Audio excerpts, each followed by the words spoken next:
Estava próxima a Páscoa dos judeus e Jesus subiu a Jerusalém. No templo encontrou os vendedores de bois, ovelhas e pombas e os cambistas que estavam aí sentados. Fez então um chicote de cordas e expulsou todos do templo, junto com as ovelhas e os bois.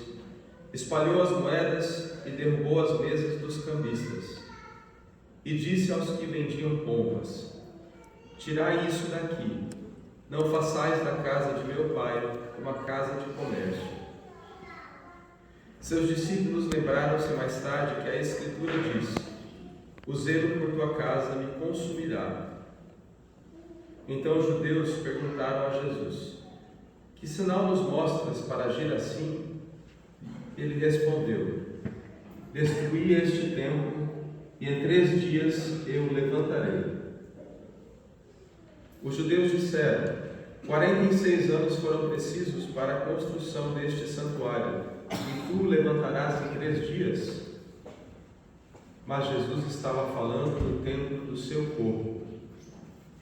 Quando Jesus ressuscitou, os discípulos lembraram-se do que ele tinha dito e acreditaram na Escritura e na palavra dele. Jesus estava em Jerusalém durante a festa da Páscoa. Vendo os sinais que realizava, muitos creram no seu nome. Mas Jesus não lhes dava crédito, pois ele conhecia todos e não precisava do testemunho de ninguém acerca do ser humano, porque ele conhecia o homem por dentro. Palavra da salvação. Glória a vós, Senhor. Pelas palavras do Santo Evangelho sejam perdoados os nossos pecados. Amém. Amém. Podemos sentar?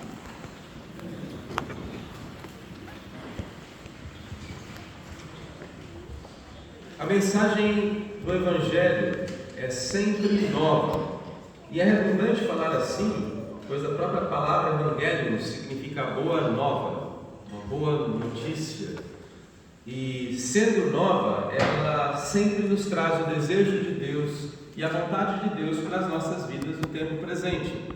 Mesmo que o padre repita tantas vezes a mesma coisa, ou eu tente dizer de modos diferentes a mesma mensagem, aquilo que Deus deseja nos dizer é o que Ele somente pode dizer aos nossos corações.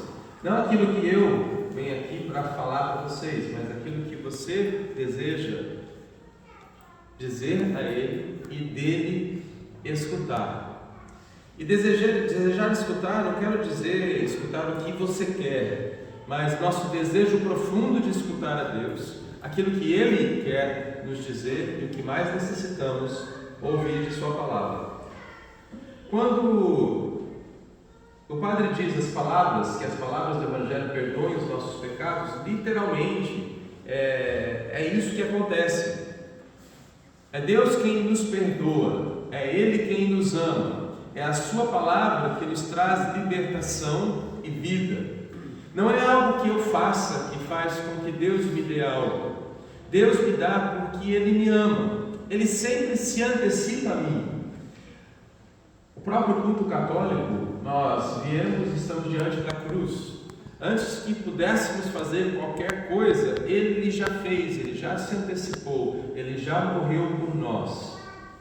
Durante o tempo da Quaresma, nós temos a oportunidade de rever nossas vidas, enquanto caminhamos a montanha da Páscoa para lá celebrar o mistério principal das nossas vidas. E naquele dia, o dia da Páscoa, nós renovamos nossas promessas diante de Deus. As promessas de amor que fazemos. Eu disse isso no início da Quaresma. Esse tempo é para lembrarmos desta preparação linda do momento do nosso batismo. Nós não nos lembramos, mas renovamos tudo aquilo que um dia dissemos ou alguém disse por nós. Nós testemunhamos o batismo de alguém no dia da Páscoa, naquela noite, mas nós também dizemos a Deus, fazemos mais uma vez a nossa promessa de amor. Como um casal que deseja celebrar os 10 anos de casamento, 25 anos, vem aqui na frente e fazem mais uma vez as promessas, renovam as promessas. Nós renovamos a promessa desta aliança santa entre nós e o próprio Deus. O jejum, a oração e a penitência, diz a oração que fizemos hoje no terceiro domingo da Quaresma, são remédio para o nosso pecado, remediam o nosso pecado. Não são a solução do nosso pecado. O perdão dos pecados foi nos dado como dom e graça. Eu não dou algo para Deus para que Ele me dê algo em troca. Eu não faço esse tipo de comércio com Deus.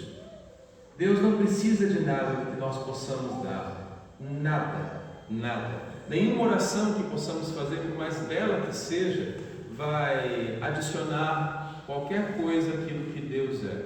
Nenhuma esmola que possamos dar, ou contribuição solidária que façamos, ou dízimo que você deu, ou oferta, vai acrescentar algo daquilo que Deus já tem. Nenhum jejum que você faça, sacrifícios gigantescos que possamos fazer, vai fazer com que Deus nos dê algo, porque na verdade Ele já nos deu tudo. Isso que fazemos nos abre para as graças que Ele já nos deu, nos torna mais disponíveis, nos faz conhecermos melhor, nos mostra que quanto mais amamos, mais felizes nós somos, quanto mais damos, quanto mais nos sacrificamos, mais nós descobrimos que somos senhores de nós mesmos, que Deus nos deu a vida como dom.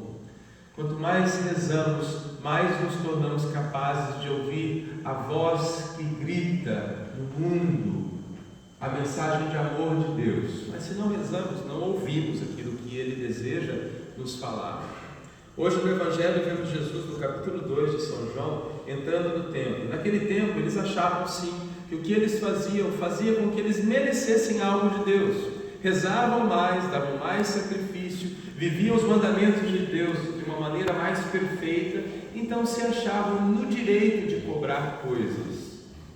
Os que eram justos, os que não eram pecadores, os que se purificavam no templo, os que podiam pagar mais inclusive, que iam lá e compravam um boi para o sacrifício, uma ovelha para o sacrifício, pombinhas para o sacrifício, e Jesus chega lá e vê aquela realidade, que era uma realidade bela até, era a realidade de restauração da aliança.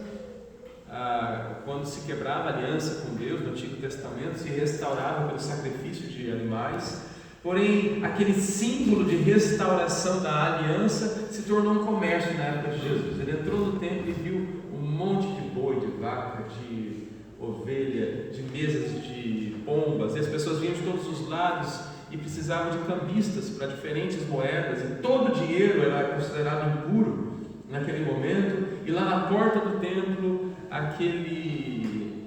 aquela tristeza, aquela troca, as pessoas achando que podiam comprar algo de Deus.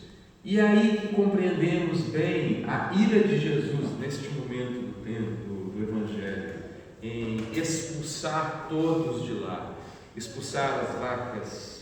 É bonito como Jesus era bem delicado, ele vira as mesas que tinham moedas, derruba tudo, mas tinha mesa com pombinhas, pombinhas estão em gaiola, né? Aí o texto diz que ele não vira as mesas, ele fala: tira elas daqui, tira daqui, não façam da casa do meu pai uma casa de comércio. E essa é uma tentação de nós todos, continuarmos querendo fazer comércio com Deus, trocar coisas, vir aqui e sair daqui como se daqui para fora ele não estivesse. Deus não quer trocar nada com você, nem comigo.